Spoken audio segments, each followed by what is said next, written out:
Well, she has the worst choices in men. Like all her the people she dated, they were they like didn't support her in her this thing. That's how one said if you don't cast if I'm not in the cast then you too will not be the cast. Then he started making up rumors about her so that people will not hire her. And before he used to praise her. Then the other one, money got to his mind too much, and then he was always saying, well, I don't want you acting anymore and stuff like that. And she got mad and then left him. And her friend has been telling her not to be with the second one, but she will not listen. And if they shout at her, the next day she'll be totally fine and she'll be acting all lovey dovey. Just watching it was hard. Who is your favorite character? Her best friend. Her manager. Yeah. And how was she behaving? What was she saying? Act like her. She was like, first man shouted at you and Botika, now you're buying car for man. Saying that just.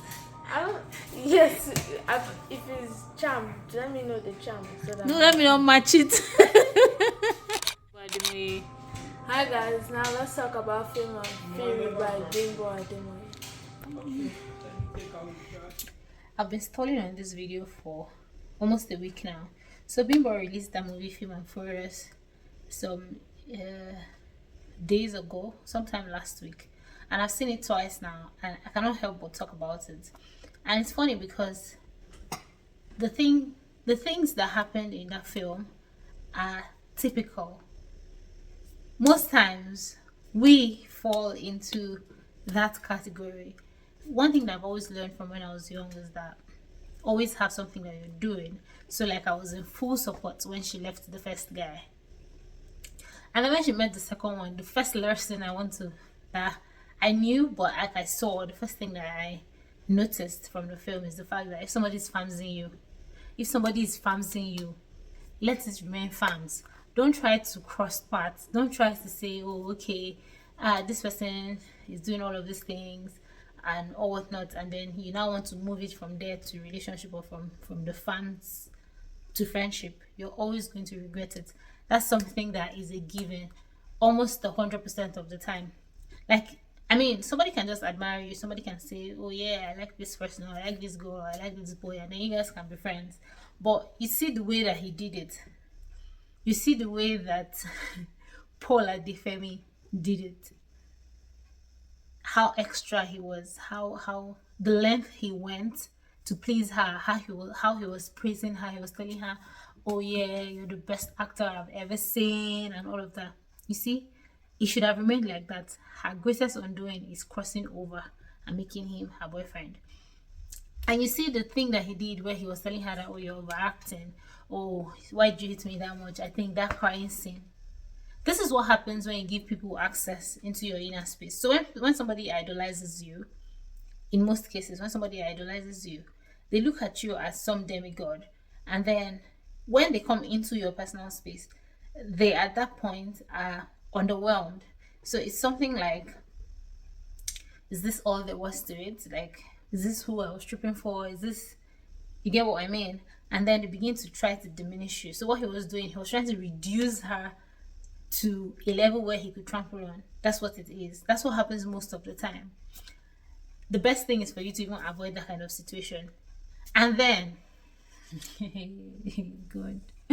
I don't know, like I don't know where to begin, where to end. I've been procrastinating doing this video, but I was just like, no, I haven't done a review in a very long time, and this is a very good movie that we need to do. I will go back to the first guy. You knew that this girl was an actor. You knew that she was deliberate in her craft. Like this is what she wants to do. She loved it so much, but you went ahead, followed her, she agreed, you were planning to marry her, and then you want her to stop doing what it is that she loves doing, something that gives her independence. You want her to stop doing it. You might have as well met a random girl that is doing masters, since that's what your mother wanted, and wifed her. But no, you want to carry somebody who is not what you want and then clip their wings and dominate them. That's a problem. Reminds me of something that happened to me some years ago. There's this guy that I was dating. I had a thing with. You guys do not believe where he met me. He met me at an audition ground.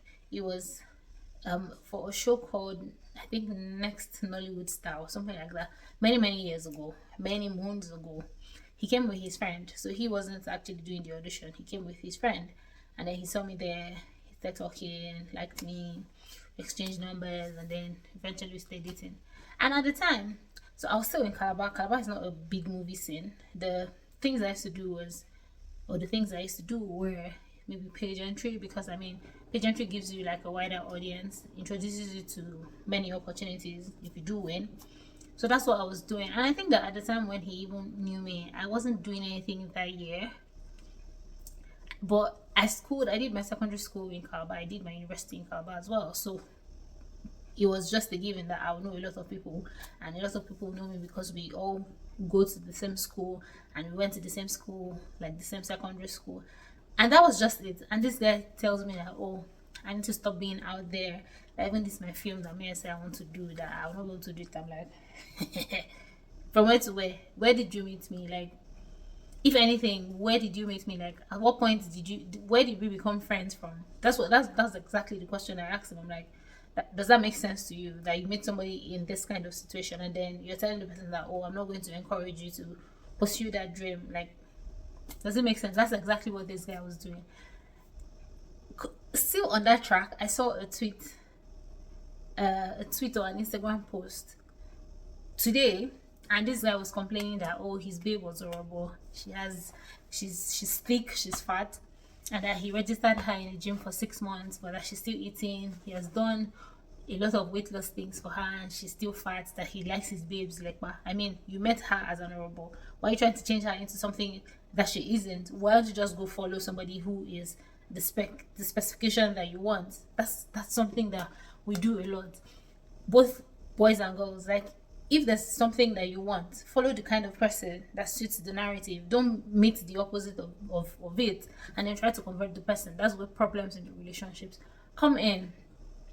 And I think that my favorite character on Fame and Fury has to be her manager. I like her. She has mouth and she doesn't hesitate to say what she needs to say. I like her. I like how she treated her all through the situation. I'll call it situationships. That's all that she had. And I also liked Auntie Grace. Auntie Grace is, every young girl needs an Auntie Grace in their lives. Not that you need somebody who has been through hell and is trying to bounce back. Every young girl needs a mature lady in her life that is sensible, that will talk sense into you. Remember when Auntie Grace told her that, oh, any man that doesn't support your independence, your source of income, is not the one for you? Because what they will do is, the next minute, she's not going to be able to say anything. There's nothing as bad as when you're fully dependent on someone. Like, you want to drink water, you have to take permission from the person. And as much as some men like to say that, oh, they like their wives to stay at home, at some point you're going to be like, without me there is no you, and then it might fall in their heads and they begin to maltreat you. Let's not even talk about the mother-in-law. Auntie Building was phenomenal. She did so well. Like, her portrayal of that mother was intact. Not her being pescatarian. Good. I was just looking at her when she was talking to future matriarch of the family. I think that's where me I would have even bounced. Like, if I met the mom and the mom was treating me or talking to me the way that she spoke, I'll just be like, okay, yes, I've seen it. That's how all of you are thinking. So there's no need for me to even stress myself, to put myself in that situation at all. And you guys, there's so many things that I wanted to say. Nicole said that, oh my god, this movie is hard to watch. Not like it's hard in the sense that the girl was just stupid. Not like she was stupid, but I mean, you get the gist. Like, if you haven't seen the movie, you definitely should see it. It's a must watch. 4.4 million views and counting, cannot be a mistake. There's actually something about it, and it's very relatable. It's not like an extraordinary story that is out of the blues and you're not going to. It's everyday story. People go through these things every day. Women make sacrifices. There are women that would have been in her position and then they will be like, oh no, I'm not even doing, like, I can't stand it. I can't forgo all of this wealth and be an independent woman, like live the life that I want to live. And there's something else that she said. She was complaining about the fact that or if she breaks up with Paul Adefemi again, that people are going to be counting and keeping scores for her and telling her that, oh, she dated this one, she dated this one. That's another problem that a lot of people face. It might be girls or boys. You always think that, oh, what will people say? And then you keep yourself in situations that are not favorable to you, because these people do not know what you're going through inside the relationship slash marriage. So why I imagine how he was treating her, and that was just the tip of the iceberg. Like, he hadn't even executed all of his plans. He was going to rip her dry. He started slandering her. He says, like, he went for her source of income, something that it's not like, oh, she was going to get the endorsement and he wasn't going to get the endorsement. That's not what it was. Both of them were going to get the endorsements, but he went and slandered her and took her off the deal. This is somebody that dragged you. This literally, I picked you up from the gutter. And that slap that he gave her, that was not going to be the last. She was just smart to snap back. Like, she's just one of the lucky ones that was able to pick herself up. And thank God for her manager, because I mean, I don't know what she would have done without that girl then. She probably would have run back to her ex-boyfriend that was controlling her life, and then she would take 20 million instead of working for her own 10 million or whatever, or instead of maximizing her full potential.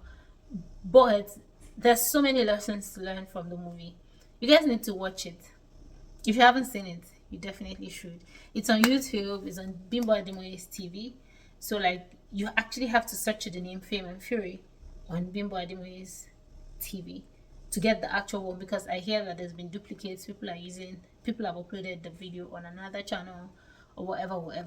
But you guys, my 2 cents, I feel like there's some things that I've forgotten. I should have written it down, but I just thought to speak on it. I was going to make this video 3 days ago, but then I don't know, I kept procrastinating, and here I am. These are just a few things that I can remember at the tip of my fingers. Every young girl needs an Auntie Grace in their lives. If somebody's fancying you too much, let the person remain a fan. Don't pull the person up and say, oh yeah, you want to date this person because you think that. Don't do it. Don't do it. You're going to regret it. There's admiration. There's moderate admiration. But the way that guy was doing it, he knew exactly what it is that he was doing. From the, oh, madam, you're the boss or whatever, to calling her by her name, to calling her babe, to now trashing her, to diminishing her, to doing everything for her to lose her self-esteem. He was deliberate. He knew what he was doing. What happens, like I said before, what happens in that case is that the person places you on a pedestal, and then when they come into your inner circle, they'll begin to look at you like, oh, is this all of what I was stripping for? And then you're no longer that thing to them. And so when they get to that point, when they start feeling that way, they try to bring you down lower than them, so that they can use you as much as they want to use you. Imagine the nerve of him saying that she should use the cab to her own appointment while he drives her own car. And he took her money to go and buy range. She's driving Camry. She's stupid to be driving Camry. He went to buy range. He went to collect house, furnish the house. He didn't think, like, that's exactly what happens. Don't elevate anybody from fan to boyfriend or girlfriend. Let it end there. You can be friends. Let it end there. Let's not cross the line. Secondly, don't let anybody tell you to stop doing what it is that puts food on your table independently, simply because they think that they have money. What they will do with that money is that they're going to control you, and you do not want that. So that's the third lesson. The fourth lesson is do not remain in a toxic environment because of what people would say, or because people are counting scores for you. If something does not serve the purpose which God destined for it to serve, walk out. And always listen to your friends. Like, if she didn't have her friend slash manager, I don't know what she would have done. Oh, there's something else I wanted to talk about. Her friend and her PA were doing the classic Nollywood thing where they always think about the Wakapas as a non-entity and look down on the person. Even though I feel like Paul deserved it in this instance because of what he did later. But there's that subtle aggression based off of the fact that the person is not yet a star and the person is a nobody, so don't come close to a superstar and all of that. In all, Uzor Arukwe did a wonderful job. He delivered so much so that he has accrued a lot of curses on Twitter. And like, he always delivers, but yeah, he delivered here. He acted the wannabe Wakapas well. He acted the fanboy well. He acted the big boy. Oh, my sister said that's how, before you know what is happening, he started wearing all those their natives that also one side would be long, one side would be short. When I eventually saw the movie, because she was giving me the gist at first before I saw the movie. When I eventually saw it, I was just laughing. But you know all those his natives that he wore that had like box. I was like, it's classic. When somebody just touches small money. That's kind of like what happened to the classic, like simple trad wears and all of that. No, people must wear one side long, one hand short, box. Like, come on, guys. I feel that this is all that I have to say. This video is getting too long. Do subscribe to my channel, watch the movies on my channel, like, share, comment, binge on my other content, and see you